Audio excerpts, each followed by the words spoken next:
How's it going, dude? You're in your shop. I am in my shop, and like I have room to like move around and like do activities. I got like pegboard up. I think I am the only last thing I need to buy for this whole project is a new. I'd like to buy a new toolbox. okay. And I did find out Harbor Freight has a dent and ding section on their toolboxes, and they're 25% off, and they're free shipping to your house. I know this sounds like an ad. Absolutely not. We would love for it to be an ad if Harbor Freight wants to send some love our way, but this is definitely not an ad. This is just, I had no idea there was a dent and ding section. Scratch and dent, something like that. Yeah. But it's like ran through their official website, and it's like 25% off and free shipping on toolboxes. I like that because you know what? I'm going to scratch and dent it. That's the thing. And like one of them, like I was looking at it, it was 30% off, and like this dent was on the back side. Oh, Like the side that's up against the wall. You're not even And gonna all see the that. drawers worked. just take was the like, drawer out, kick your foot in there, and bend it back. Yeah. Yeah, there has like, yeah, I'm definitely getting a scratch and dent Yeah. toolbox. I mean, 25% off of $600 is a lot. Yeah, and they had icon ones on there too. Wow. So I mean, 25% off of a $2,000 toolbox. Is a lot. Yeah. Yeah. You get 500 bones. That makes the icon box look really Yeah, good. I mean, that's enough off where you could build an engine. Yeah, I could, and I own enough stickers that I can cover every scratch and dent on a toolbox. Yeah. I'm looking at my toolbox in the background right now, my Craftsman, and it's got 30 stickers on it already. So Yeah. you can't tell me there was a scratch or dent on it. Yeah. And yeah, they get beat up. Yeah, exactly. So it's not this isn't a show shop. Yeah. We're working in this thing. So, So I've seen some pictures. Your shop is looking huge and getting there. yeah. Like you could So work on, I you could got do dry work in it right now. What was that?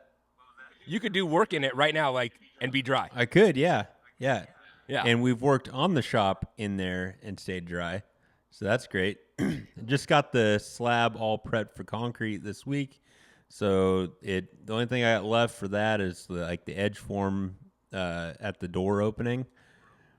So, but I'm kind of waiting on that until closer to the pour day. But scheduled for Cinco de Mayo for pouring. A little holiday pour. Love it. Yeah. Yep. So, yeah, that's going to be kind of where we're awesome. at. I moved 150,000 pounds of rock last week. Oh, yeah? Yeah. That's a lot. Yeah. How's that trailer working out for you? Trailer's working great. I haven't really been working on anything else. What about you? We bought a camper, and we took that out for a little spring break trip. So now I got to add camper repairman to my resume because like any recreational vehicle, there's stuff that leaks, breaks, you know. Oh, yeah. You know how that goes. Yeah. Yeah. So I got some water lines I got to tighten up. Yeah. And, yeah. Right on. But yeah, with the shop being done enough, I'm so excited to get back on working on things like the Bronco behind me. Heck yeah. Track down the front axle. But yeah, that's where we're going next. Yeah, I'm with you on that. I'm very excited to start actually wrenching on things. So I think I have 9 project cars on the property that are not dailies that need to be worked on. That seems like a reasonable number. Yeah. Keeping it in the single digits, that's fine. Yeah. So. And one of those is Allison, so really that shouldn't count Yeah. Yeah. against you. That's Exactly. The bug can't count against you. No. And legacy vehicles can't count against you. Anything you've gotten from your dad or grandpa, that can't count against you. Oh, cool. Down to 7. We got the Impala from your dad. Down to 6. Legacy vehicle. Yeah. See, those are family heirlooms. Yeah. Those aren't vehicles. Yeah. Family heirlooms. See? Exactly. You got to be creative when you're getting your car number. Yeah. Yeah. Yeah. Yeah. 6 sounds a lot more reasonable. And the channel owns one of them. Yep. Yeah. So 5. You have 5. That's nothing. That's Yeah. rookie numbers. Rookie numbers. I You love got to it. get those numbers up. Yeah. Well, this is episode 28. That's crazy. Yeah. We've been doing this for a And bit. in this episode, we're going to talk about MacGyver fixes and our best MacGyver fixes, our own personal MacGyver fixes, and then some of the best that we've seen on the internet and maybe talk about some of the worst. Well, I got a few that are kind of structural integrity fixes. So there's one time back when I had my ZJ. A lot of these are with the ZJ, but we were wheeling out in the blues, and I busted the track bar mount right off the frame. Yep. Because little lesson here: if you're doing a lift kit on something with a track bar extension brackets are not the way to do it. They put a lot of added leverage to that mount, and especially when that track bar mount is on a unibody. Yeah, and it just rips. Oh yeah, it's a bad idea. So pony up the dough for like a legit adjustable track bar. But anyway, we just ratchet strapped that axle from moving side to side, and I think it's about 40 or 50 miles home. And then we ended up welding it up at my dad's place. But ratchet straps, they can save you. That's going to be a reoccurring theme, I think, in our in what we talk about. Ratchet straps. Today. Ratchet straps. Yeah, probably. I think they come in clutch often. Yeah. Another kind of structural integrity suspension fix that I dealt with, and this was back in high school. It was after track. We were doing some long distance runs up the creek, and I was taking everybody home that lived up there. And the creek road has a bit of washboard, and that washboard. There's a couple control arm bolts on the upper control arm of my Impala that like to walk out, and washboard kind of accelerates that process a little bit. Okay. And the bolt completely walked out, and as I was pulling into Colt Hager's driveway, the upper control arm completely fell off the mount, and the front of my car just dropped. And I'm like a 17-year-old kid. I don't know what to do. Had no tools in the trunk. No tools. Colt goes and grabs the tractor. We raise the thing up. The bolt was right there, thank God. I don't know how it didn't get lost somewhere on the dirt road. Yeah, and I'm going to guess you weren't driving slow on the dirt road. No, that could have killed us all. Anytime you were in that rig, you're pushing it. And especially through the windies of the creek road. I mean, you could have ended up in the mountain or the creek real easy. Yeah, that could have been terrible. But anyway, we put it back together in the driveway there with the tractor, and then that night, the fix was my dad drilled a hole through the head of the bolts, and we used some safety wire and made it so they couldn't back out. Yeah, that's a good fix. Yeah.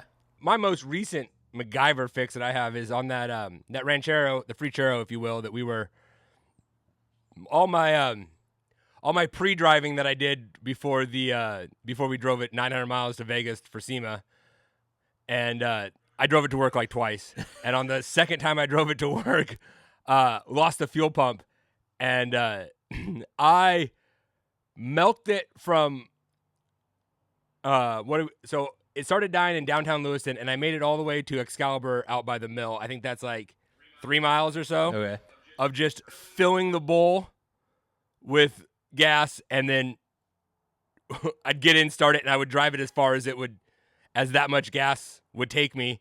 I did it like 5 times. I found a big parking lot, parked there, hitched a ride the rest of the way to work.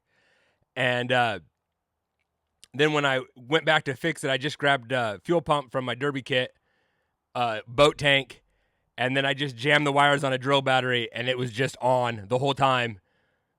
Ran the fuel line up over the cab, down under the windshield wiper, into the hood, under the hood, jammed it onto the carb, and skedaddled right home. Nice. And then put a real fuel pump on it. But yeah, it was pretty sketchy, and it was dark when we were driving it home. It was good time. The up and over the roof that's pretty cool. Yeah. If you use your windshield wiper as your fuel line tie down, you don't need any more tape. Right. You just got to use the wiper blade. Yeah. Sometimes tape is I think it's handy rated though. for that. Like one time, back when I had my S10, I was doing some carpenter job down in Lewiston, and it was summertime. It was hot, and the thing started overheating, and I was like, "What the heck's going on here?" And I figured out that the clutch fan had failed, the fan clutch, and so it was late in the evening. I wanted to get back home to Cheney and figure out how to keep this thing from overheating, and I had the Lewiston grade to go up. So I took an entire roll of electrical tape and I taped around the fan blades to the shaft of the fan and got it to lock up with electrical tape so the fan would spin. And it got me home. 120 miles. Yeah. Nice. Yeah. That's a good one. Duct tape is a fix-all. When you run derbies, you run duct tape on your rear driveline on your U-joint to help keep it together a little bit is the theory. Yeah. And I've done that on the Bronco too when we were up mud bogging up at North Idaho Mud and Crawl. Yeah. My the pinion piece broke where the U-joint goes, had a little bit of a crack in it, so the U-joint would deflect a little bit. And to keep it from deflecting, I think we used a whole roll of duct tape. Yeah. I mean, it was a pregnant anaconda. I mean, driveline came down, and then it got real big right at the right at the pumpkin. Yeah. But yeah, it held. I mean, and then I continued to wheel it that way. And you wheeled it for hard the rest of that weekend. Yeah, and it held together. Yeah. So it's duct tape's a big fix, a big thing to have. Yeah, for sure. North Idaho Mud and Crawl remind me of so that trip I had the Big Chief for the first time, and we were wheeling it, testing things out. It's the first time I'd really driven it at all, and it kept wheeling better and better, but we noticed that the front wasn't grabbing very well, and kind of stopped at one obstacle because the traction wasn't very good, and the dude that owns Mortis the hearse just pops out of the woods, bare feet. He's got a big old ZZ Top beard, and he's like, I think you got a vacuum leak on the Quadra-Track. Like, oh, okay. He's like, just fix it with this, and he pops my hood and pulls a vacuum line off the cruise control. Didn't need that, and no. We replaced that vacuum line to the Quadra-Track, and it got my four-wheel drive lock to work. But yeah, he just shows up out of nowhere, and he's like, "I have a fix for this." Yeah, ZZ Top beard, cigarette in his mouth, and no shoes on. Oh yeah. Yep. That dude's a legend. Yeah, he's awesome. One fix that I haven't gone back and refixed. 15 years ago when we were wheeling for my birthday, or not for my birthday, for my bachelor party out in Natchez, we were on a definitely too tight of a trail because my brother-in-laws thought that we could go down. Yeah, who's that guy? We went down compact-only trails in a full-size Bronco, and a 79 Bronco is not compact in any way, it was shape, or form. Mid-size trail. Yeah. Okay, is my Bronco midsize? It's short. No. Yeah, short wheelbase is not midsize, but I put the fan into the radiator, put a hole in it. We used 2-part epoxy and JB Weld and just slathered it on the hole. I have not fixed it since. It is that same.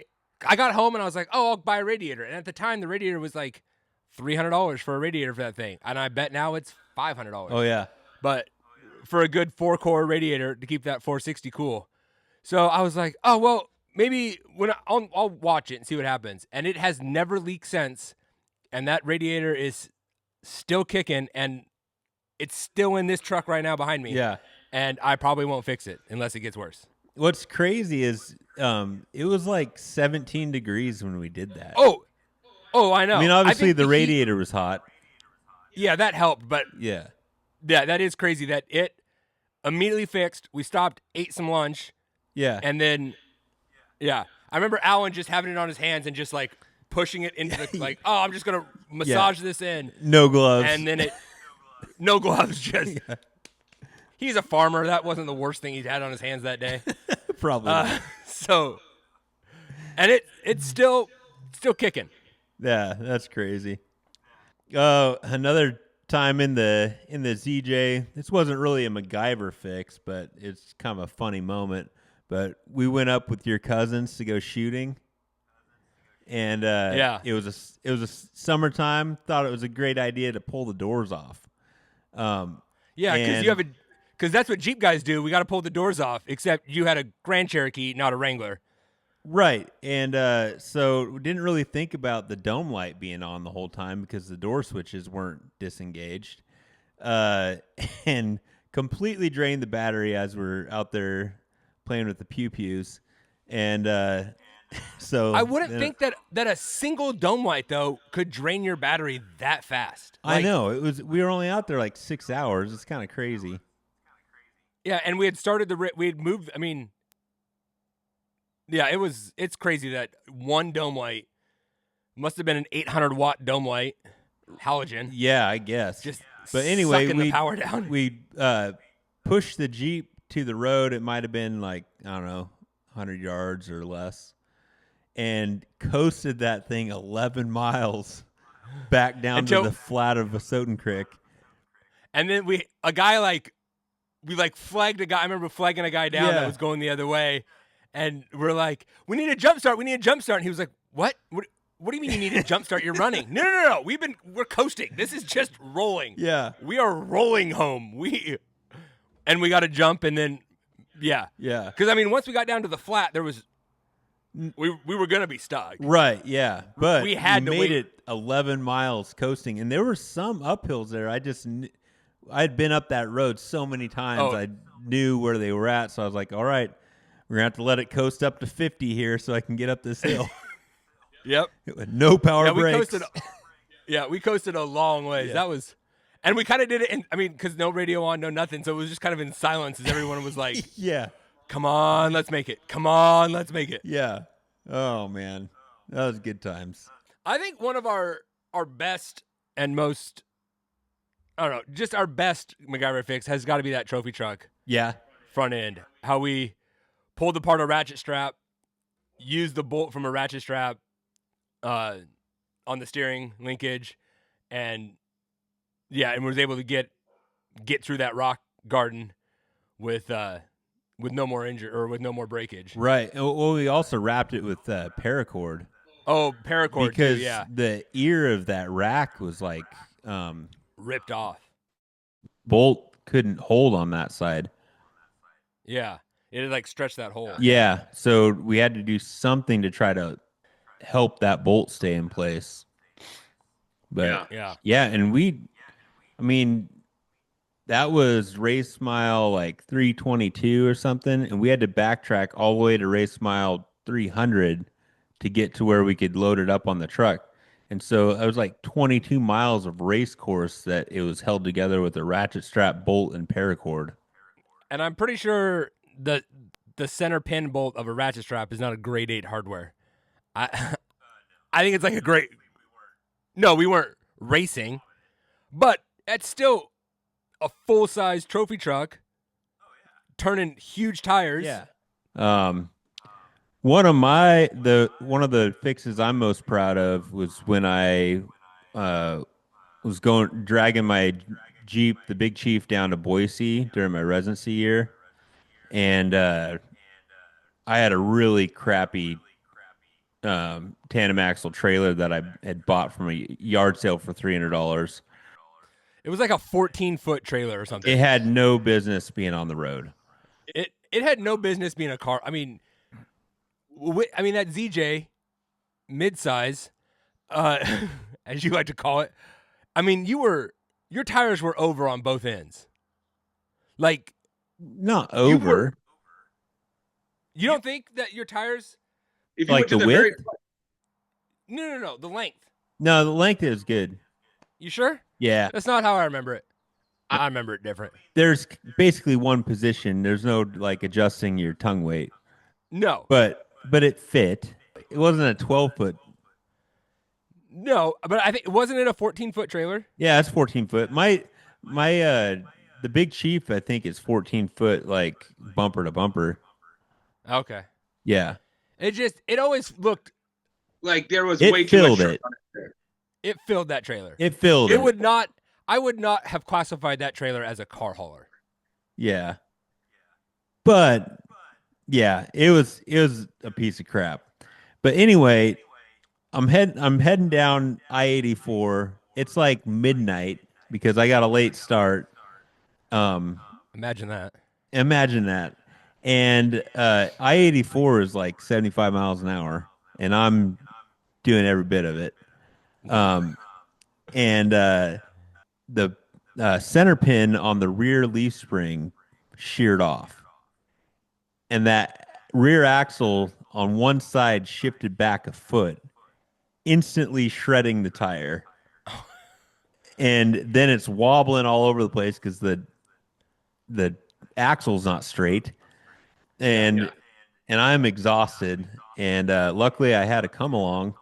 I just wrapped a come along around that axle, pulled it forward, and then tie wired and duct taped that come along into place because that was now my shear pin, and put my spare tire on there and drove another 100 miles to my buddy's place in Boise. That spare tire I know was not rated for that. Oh, the spare tire was not. No, it was bad. It was a bad spare to start with. Yeah. I pulled that spare from Pull and Save. Yeah. So it was probably 20 years old. Yep. And she'd been used. Yeah. Yeah. Oh, I got one more that kind of justifies the need to have duct tape and tie wire in your kit at all times. Yeah. Yeah. I was driving home in my tow rig, Clyde, the 1-ton, and the tie rod on the driver's side completely broke. Oh, yeah. Yeah. And so like the ball of the tie rod came out of the tie rod end. And luckily it was like in a roundabout right before I got on the freeway. If it would have happened on the freeway, that would have been bad news. It seems like a lot of your breaks happen right before or right after disaster could have happened. It's almost like the big guy upstairs is watching out for me. Watch it. It's like, no, he's going to get some adversity. He's going to break, but we're going to make it a convenient spot for him to have adversity. Yeah. So, but I just, I popped that ball back into the tie rod end and then wrapped that where it hooks to the steering knuckle with a whole bunch of tie wire and tied it down tight, and then wrapped that with duct tape. And then had Allison follow me home, and I took the back roads about 20 miles. Yeah. So, yeah, if you're going to drive old rigs, well, honestly, if you're going to drive old rigs or if you're going to drive new rigs hard, you need duct tape, tie wire, zip ties, a little bit of electrical wire. You can always I feel like you can always steal electrical wire from your own rig. Like, Probably, yeah. I don't need speaker wire to get home. I need a fuel pump to get home. There's a lot of stuff I don't need. Yeah. Are we going to talk about a couple that we found online?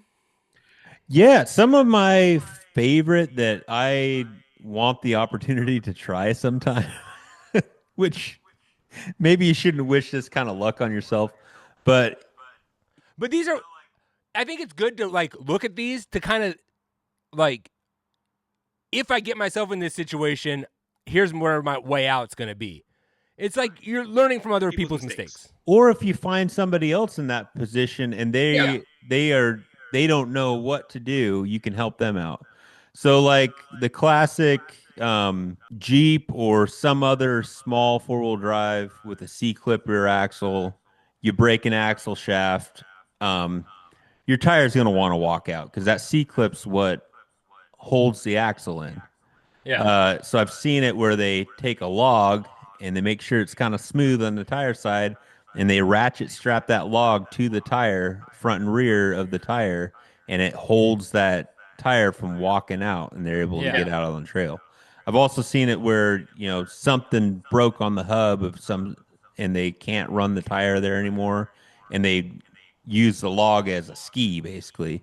Yeah, I've seen that. You were saying about holding the C-clip in. That reminded me of one I have to tell about. So on my Volkswagen bus when I drove it home, I bought it in Yakima when I was going to school there, and I drove it home before I did my whole big rebuild on it, and it had in play that you could measure with a tape measure. I mean, it had 3/8 of an inch of in play on the crank, and so that crank pulley, you push it in, and the way that a Volkswagen, the tin is designed around the engine for the cooling tin, there's enough room for a tennis ball. So you jam a tennis ball in there, and there's a lip, so the tennis ball can't come out, and it just rolls around in there, rubs all the hair off the tennis ball, but it keeps the in play pushed all the way in, and you can run it 180 miles home if need be. Just got to keep because it would run, and then like it'd walk out, and you could go back there and push it in, and then you'd start it again, and it would run, but it would try to walk out and not run. So yeah, I had to keep pushing that in, and then grabbed a tennis ball, and it fit in there perfect. And I feel like that might be your best one. That was a pretty good one. That's pretty good. Yeah, that motor. I mean, you like, like that. There was that 1600 was worn out. We got every last hour of runability out of that guy. Oh my gosh, that's awesome. Another one that I haven't done, but I think it's cool is when you bend a tie rod out wheeling, like on a straight axle, you just sleeve it with the high lift jack handle. Yeah. So I haven't had to do that yet. Well, actually, right now my tie rod on the Jeep is tacoed a little bit. Oh yeah. Yeah, I did it on the property going over the big rocks, but I'm not gonna sacrifice my high lift jack at the property. Yeah, you can fix that one for real. Yeah. The trail fix of the 2 batteries, doing a little, what do you have, like 60, is it 6061 rod? What's the farmer rod? 6013. 6013, that's the number I was looking for. It's always a good idea to have a little bit of that with you.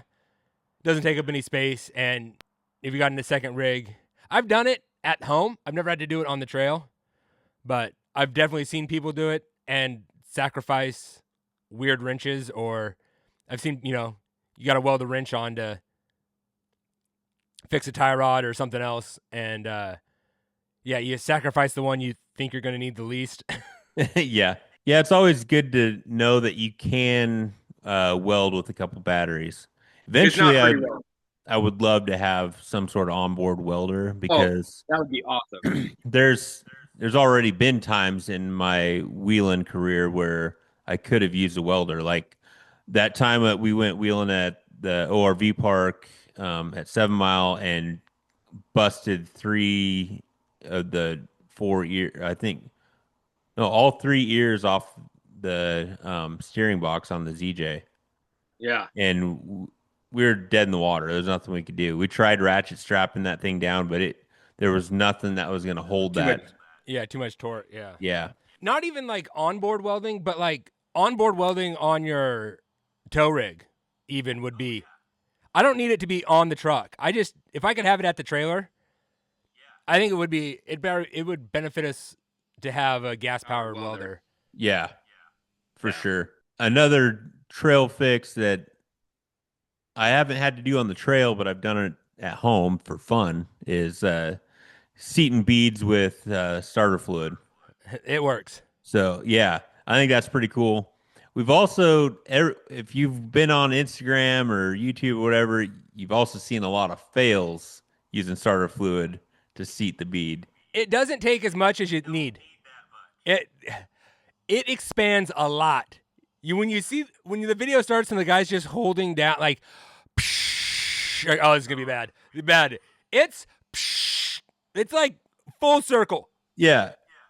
And then a little trail out and light it. Yeah. You don't need the second can. No. And if it doesn't work, if you undershoot it the first time, all right, I just need a little bit more. it's a lot harder to go less. Yeah. Yeah. Once you put it in there, it's in there. Yeah. Yeah. Another one is gravity fed fuel systems. I've I've Fuel seen tank on the this roof. on the forums where they don't have a fuel pump. They're carbureted. The fuel pump failed or whatever, and they don't have an extra one, and they just set the gas can on the roof and get it to siphon down to the carb, and then it's gravity fed. You can't get on it because you'll run out of gas. But But it works. if you just let it kind of drip in there, it'll work. Yeah. So good one to have in your back pocket. Yeah. All right. Well, we talked a lot about trail fixes. And I think a reoccurring theme that we had, besides us driving shit boxes, was for these fixes, ratchet straps, tie wire, duct tape, Yep. maybe electrical tape. Yeah. But those Yeah. those three things can get you home from a lot of breaks. A lot of mechanical Yep. breaks can be fixed with those three things. Lots of those three things, but yeah, you can use a ratchet strap becomes a come along real Yeah. easily. Yeah. Yep. For sure. Yeah. Yeah, I've definitely Yeah. used two of my big car tie down ratchet straps, the 1,500 pounders, in unison to give me a 3,000 pound pull, and using two ratchet straps together is, yeah. Or click, click, click, click, click, click, click, click, click, and back and forth, Yep. back and forth. Yeah. Yep. Yeah, and if you're with a buddy, then you just have him, push on the rig at the same time you ratchet strap and take some of the weight off. Yeah. Yeah, it works. Yep, for sure. Hey, so we're thinking this time on the old fantasy build that imagine you're a high school kid and you're wanting something to drive this summer. Maybe work on a And little bit. I don't know. The budget's maybe $3,000 Yeah. ish. So maybe you got a little birthday money, maybe you got a job. But you can come up with $3,000. Yeah. So, I think I'm actually, after seeing what you've sent me, I think I'm even going to knock that down. I'm going to do a super budget friendly $2,000 build. okay.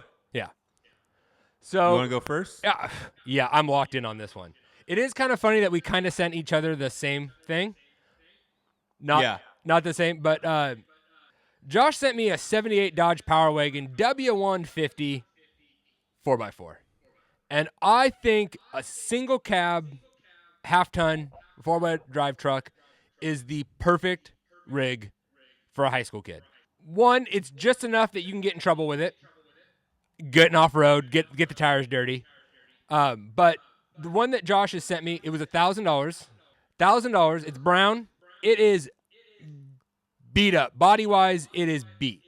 I would search Marketplace for a set of $500 tires, as these tires look worse than questionable. I'd be watching for a pull and save fender or leave it.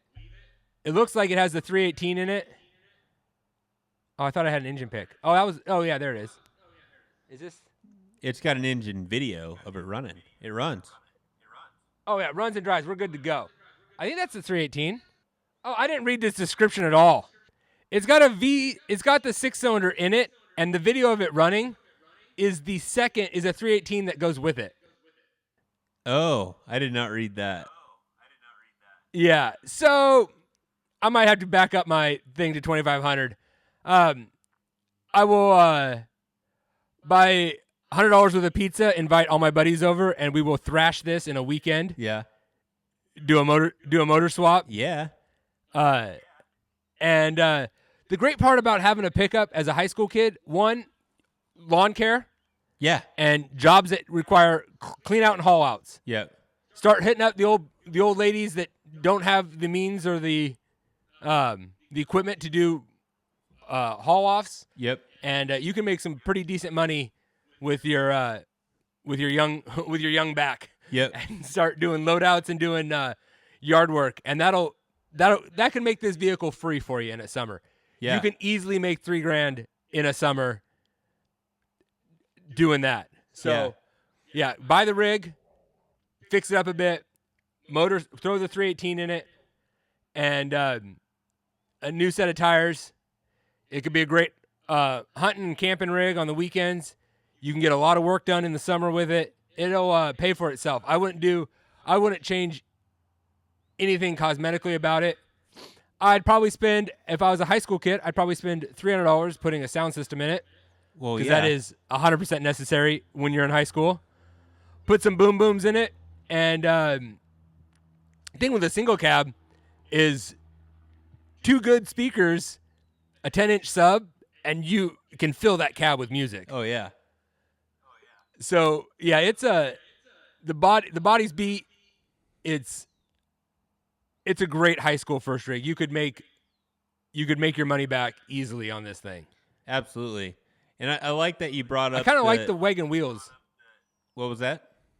I kind of like these like wagon style wheels on it too. Yeah. And it has 15s, which I think look perfect on a 70s and 80s truck. 15s look perfect on them. Yeah, for sure. I like that you brought up the lawn care and the garage cleanouts. You know, I mowed yards as a kid, and it was the best money, some of the best money I've ever made in my life, to be honest. Well, and part of that is because what were your bills at that point? A cell phone plan nothing, and your own gas. Right, but still, I mean, you charge $20 to mow a yard that you can mow in 30 minutes, and then you gather several yards in that same neighborhood. Yep. I mean, as a high school kid making $35-$40 an hour, like the fuel cost is not that much for your mowers. No. Like that's more than some adults make now. Yeah. You know? Just got to be willing to work for it. Yeah, and then the garage cleanouts, I just listened to a podcast and this guy was like talking about starting a garage cleanout business, and because he wanted to figure out how to make some extra money, and he didn't know what to charge, so he just kind of went around handing out business cards saying, "Hey, this is what I do," and he didn't have a lot of business the first day, but then it didn't take more than a week for him to get people to say yes, and then they're like, "How much you charge?" And he didn't really know what to say, and he said, $400 to clean out the garage, and he cleaned it, like his dump fees were a certain amount or whatever. Took him like 3 hours to clean out the old lady's garage, and then he was busier than he knew what to do with. And when you're doing a garage clean out and it's not your stuff and that's not moving. You are just throwing stuff into the dump trailer. Yeah. You don't have to be nice with it. You can just, it's all going to the junk. It's a lot less time than it is to move. Yeah. I mean, cleaning out's a lot less time than a move. Yeah. And then he just kept raising his prices until he got pushback. And he's like, well, that's about where it should be. Yeah. And so, I mean, I think that's an excellent idea. Yeah. The truck it's your ride and it's your tool. Yeah.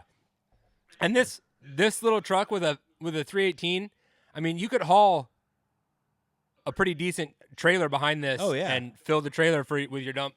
I mean, yeah, and four-wheel drive. Yeah. So yeah, That's awesome. Yeah. So what do you got for a build? Something completely different. Dude, it's almost they're both red. I know, it's like I've got the Ford version. So I got an 86 F-150 with an 8-foot bed, single cab. It's the old bullnose. Yeah. What do we got? We don't know what engine it's got. No, it runs and drives though. That's what kind of engine it has. Yeah, it looks pretty straight. You know, I think what I would do with this truck, see here, it is $1,500. I would get me some turtle wax and rub this thing down and see if I can get that red to pop. I think you could get the red and white to pop on this. The body's straight. It's pretty straight. I think that white and cream would come back quite a bit. Yeah. I don't think any amount of turtle wax will bring back the paint on the truck you sent me. Probably not. But this one, I think you could clean this up. Yeah, I think it'd clean up good. And then I would just try to find some used wheels and tires and try to go to like 31s just to fill the wheel wells a little bit. And I think you could do 31s without any cutting or rubbing. yeah, give it a little bit of aftermarket flavor. And then yeah, like you said, need some tunes. Even just a good set of 6x9s would be fine, and a Bluetooth receiver. Yeah. Um, Yeah, you got to have boom booms in your truck just in high school. just a good your basic tune-up, starting to learn how to wrench. Put some new plugs and wires in it just to freshen it up, make it run real nice, and then like you said, get to work. Like, yeah, I think this could be a workhorse for a high school kid. absolutely. It could be, a workhorse to make a little cash, and then you could head right up into the blues and do any of the Forest Service roads. Oh, absolutely. And do some exploring. It'd be a good time. Or I mean, just some light camping out of it. I mean, yeah. a rig with a bed, you can do some work. Yep, you could find a canopy for it and just do a truck bed. Just sleep in the truck bed. If you absolutely. To do a little truck camping. Yeah. So. And if you lived in your neck of the woods where this thing is located, after you have a summer full of doing yard work, you could buy yourself a pair of jet skis and go out with your friends. Yeah, absolutely. Oh yeah. Yeah. I think high school kid heavy half is a perfect first rig. Yeah. A 4-wheel drive heavy half truck, single cab, long box. You can get some work done. Yeah, absolutely. Very cool. Well, you guys should list off what are your best MacGyver fixes in the comments. Your trail fixes. Yeah. Let us know what's the coolest fix you've ever done or seen. I was reading on Reddit, and one that I thought was hilarious. This guy had a front-wheel drive car, and his motor mounts broke, and so it's like shaking in there real bad, and he took a Dremel and cut up a plastic cutting board into little strips and wedged all those little strips of plastic in his motor mount till there was no room anymore, and it took care of the rattle, and he drove it like that till he sold it. That's awesome. Motor mounts are not that expensive, though. They can be a pain in the ass to change, though. They can, but yeah. So, but I mean, if a motor mount's $75 and an IKEA cutting board's $1, yeah. I guess that last motor mount I changed was on that purple van, and it was a $9 motor mount. So that's where I was that's where my head went. I was like, if it's a $9 motor mount that you can change, yeah. But there are some of those rigs where the motor mounts are buried on the backside. Yeah. Yeah, what else we got? Is that it? Is this it? I think that's it. Yeah. We said this last time. We're getting real close to filming some real videos, real automotive again. work. That both of our shops are so close, probably within a month, I would say. Oh yeah. And we're gonna be filming some stuff. We got some stuff planned this summer to film together, which is always better. Yeah. Yep, it's gonna be a good time. So stay tuned. We got some fun stuff coming, and yeah. We will wreck it, rinse, and repeat. Till next time. See ya. See ya.